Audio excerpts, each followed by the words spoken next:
wabarakatuh. Alhamdulillah. Wassalatu wassalamu ala rasulillah. La hawla wa la quwwata illa billah. Rabbi shrah li sadri wa yassir li amri. Wahlul uqdatam min lisani yafqahu qawli. Rabbana atina min ladunka rahmah. Wa hayyi' lana min amrina rasyada, amma ba'd.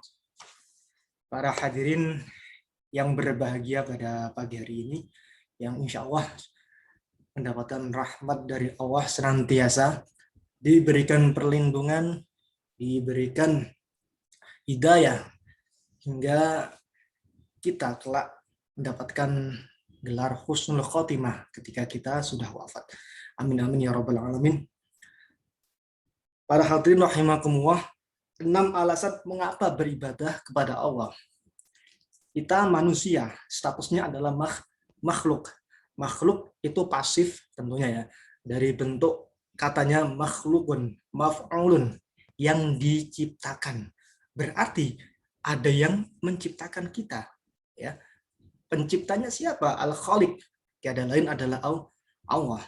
Tentu kalau Allah menciptakan makhluk di dunia ini, baik manusia, jin, dan lain sebagainya, itu ditaklif atau dituntut untuk beribadah. Itu tujuan utama Allah menciptakan kita di dunia. Seperti itu. Wa ma khalaqatul jinna wal ins illa liya'budun. Allah wa ma khalaqtu, dan saya, kata Allah, tidak menciptakan jin dan manusia kecuali mereka menyembah kepada diriku. Ini tujuan utama Allah menciptakan kita. Kenapa jin dan manusia? Sebab dalam penciptaan jin dan manusia itu diberi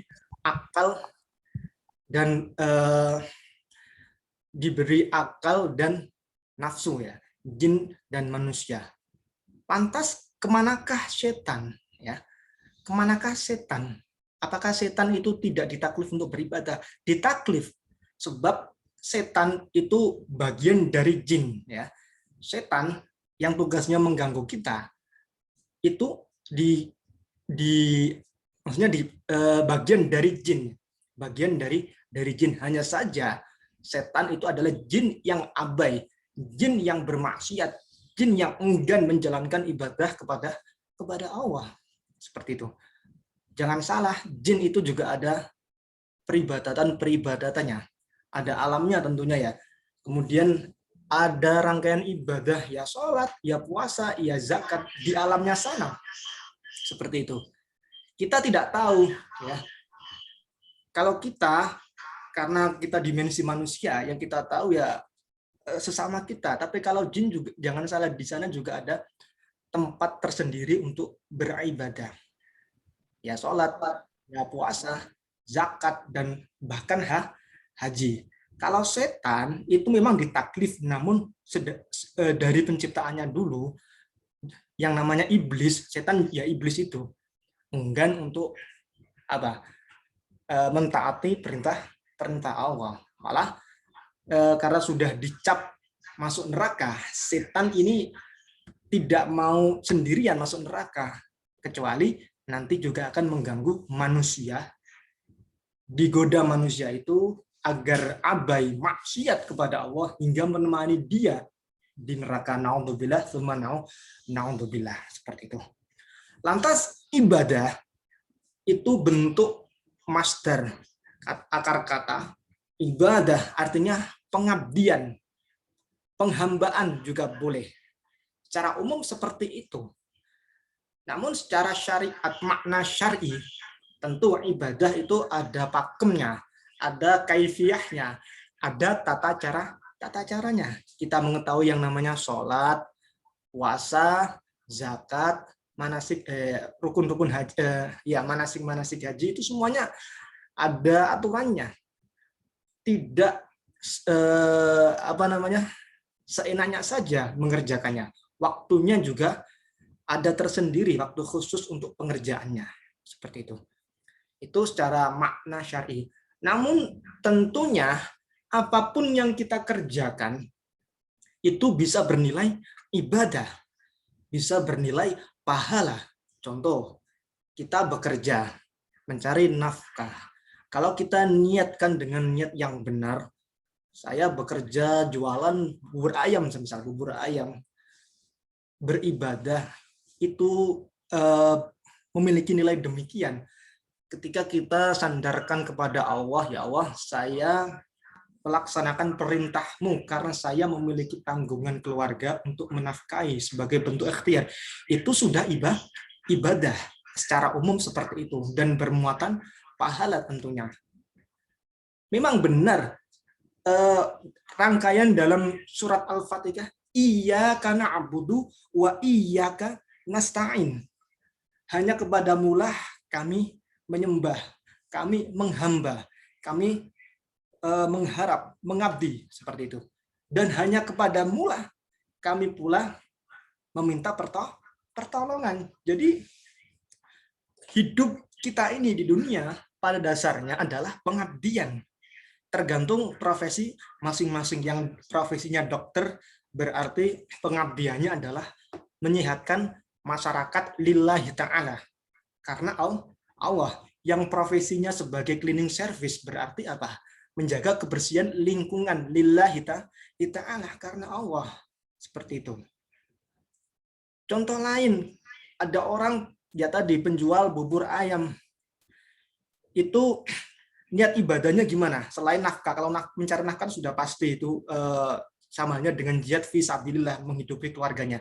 Contoh yang lain dari penjual bubur ayam yang bernilai ibadah seperti ini. Ya Allah, saya beribadah mengabdi kepada dirimu dengan cara melayani orang yang butuh makan, yang tidak sempat pagi-pagi memasak untuk bekerja, untuk beribadah. Mulai dia meracik bubur ayamnya, ditaburin bawang goreng, kerupuk, kacang, dituang saus, kuah. Niatnya begitu, itu sudah ibadah luar biasa. Karena apa? Niatnya menolong orang yang tidak sempat memasak sendiri untuk sarapan, yang mana pagi-pagi buta kebanyakan di daerah Jakarta itu sudah pergi beraktivitas. Penjual bubur ayam itu ibadah dengan cara demikian. Nasta'in wa iyyaka nasta'in, dan hanya kepadamulah kami meminta pertolongan. Kemudian di dalam bisnis, misal tadi menjual bubur ayam, jangan hanya terpaku pada nilai matematis. Contohnya, modal sekian, saya harus dalam seminggu, 2 minggu balik modal dan mendapatkan laba sekian. Targetnya seperti itu. Jangan melulu pada materi duniawi. Kita mengabdi saja kepada Allah dengan cara menjual bubur ayam dengan pendeskripsian yang saya uraikan tadi. Nasta'in, lantas kita memohon kepada Allah, meminta pertolongan. Hajat kita utarakan setelah sholat atau di waktu yang lain kepada Allah. Niscaya Allah akan mengabulkan doa-doa kita. Karena kita sudah apa? Sudah mengabdi. Kalau masalah sholat, puasa, ibadah-ibadah yang sifatnya mahdoh, ibadah yang sifatnya wajib, itu saya rasa sudah selesai pada diri kita. Maksudnya itu sudah maklum bahasanya itu wajib dan kita kerjakan. Tapi ibadah-ibadah yang seperti tadi, pekerjaan-pekerjaan kita itu bisa kita arahkan pada ibadah seperti niat-niat yang saya uraikan tadi ya. Jadi kita sudah mengabdi kepada Allah dengan menjual ayam, cleaning service, jadi dokter, kemudian jadi tukang apa? Tukang kebun. Nah itu semua pengabdian kepada Allah ketika niatnya benar. Kalau sudah itu, jangan tertuju kepada materi uang. Ya kita mengabdi dan kita memohon kepada Allah. Justru kalau kita seperti itu, maka pundi-pundi yang masuk kepada kita itu tak ternilai, bahkan tidak terpaku pada hitung-hitungan matematis di awal. Rizki-rizki yang tidak terduga akan datang sebab keberkahan kita dalam bekerja yang niatnya benar. Seperti itu wahai para hadirin. Jadi 6 alasan mengapa beribadah kepada Allah. Yang pertama adalah karena kita memang diciptakan, tujuan Allah menciptakan kita dan jin ya beribadah. Wa ma khalaqatul jinna wal insa illa liya'budun. Yang kedua, tanda syukur kita kepada Allah. Kita beribadah itu tanda syukur. Jadi mindset kita sekarang kita alihkan, jangan statusi ibadah sebagai kewajiban. Kita perlakukan ibadah kita ini sebagai kebutuhan. Kita butuh kepada Allah, Allah tidak butuh kepada kita. Kita butuh dekat dan menghamba kepada Allah, bukan sebaliknya. Kita tidak sholat, kita tidak puasa, itu tidak mengurangi keagungan Allah. Seperti itu. Jadi tanda syukur kita, ya, kebutuhan kita akan ibadah dan tanda syukur kita kepada Allah. Karena sampai detik ini kita masih diberi nafas yang gratis. Kita bisa berkedip, yang kalau kita tidak bisa berkedip, alangkah susahnya, menakutkan, zombie gitu ya. Bayangkan ada orang hidup tapi nggak bisa berkedip, mungkin pedih sekali karena terkena udara gitu kan mata kita. Coba bayangkan itu operasinya habis berapa gitu, sarafnya semisal kaku di sekitar mata, nggak bisa berkedip, itu sudah susah. Nggak bisa bernafas, ya otomatis meninggal. Nggak bisa menelan makanan yang enak di tenggorokan, itu juga susah. Itu semua kenikmatan yang Allah berikan kepada kita secara gratis. Maka apa salahnya kita bersyukur kepada Allah dalam bentuk ibadah-ibadah, baik ibadah formal seperti sholat, zakat, dan seterusnya, maupun ibadah-ibadah yang lain kayak bekerja atau sifatnya sunnah, semisal sedekah, bersedekah, berzikir, itu juga ibadah yang murah meriah, yang enggak ada biaya untuk mengerjakannya. Kita baca sholawat Allahumma sholli ala sayyidina Muhammad atau sholawat ala Muhammad 1000 kali, itu gratis dan masya Allah fadilahnya. Belum tahmid, istighfar, kemudian takbir dan lain sebagainya, kita agungkan nama Allah, itu juga nuansa ibadah yang sifatnya sunnah seperti itu. Selanjutnya yang ketiga, sebelum ke situ, kenapa Nabi Muhammad yang distatsi sebagai khairul anam, khairul warah, sebaik-baik manusia, sebaik makhluk, adanya bumi tercipta, adanya alam semesta ini karena adanya Nur Muhammad. Itu saja yang bergelar sebaik-baik manusia, makhluk pertama, itu saja masih bengkak-bengkak kaki beliau di malam hari dalam rangka ibadah sholat sunnah. Kalau sholat wajib itu sudah tidak kita bahas lagi, tapi ibadah-ibadah fadilah, ibadah ziyadah tambahan, itu beliau kerjakan sampai kakinya bengkak, sampai ditegur oleh Aisyah dengan, wahai Rasul, engkau ini orang yang sudah terjamin surga, orang yang atau makhluk yang paling dicintai oleh Allah. Alam semesta ini tercipta hanya karena dirimu. Kenapa kok masih bersusah-susah, bersakit-sakitan dalam beribadah? Apa jawab Nabi? Afala akunu abadan syakura. Bukan saya beribadah itu apakah tidak boleh saya bersyukur kepada Allah, atau sebagai hamba yang bersyukur kepada Allah. Jadi konteks ibadah Nabi Muhammad itu bersyukur, bukan melaksanakan kewajiban. Jadi mindset kita sudah selesai nih masalah kewajiban, karena saya yakin para hadirin itu sudah mengerjakannya setiap harinya, itu sholat, ya, ibadah-ibadah wajib dikerjakan.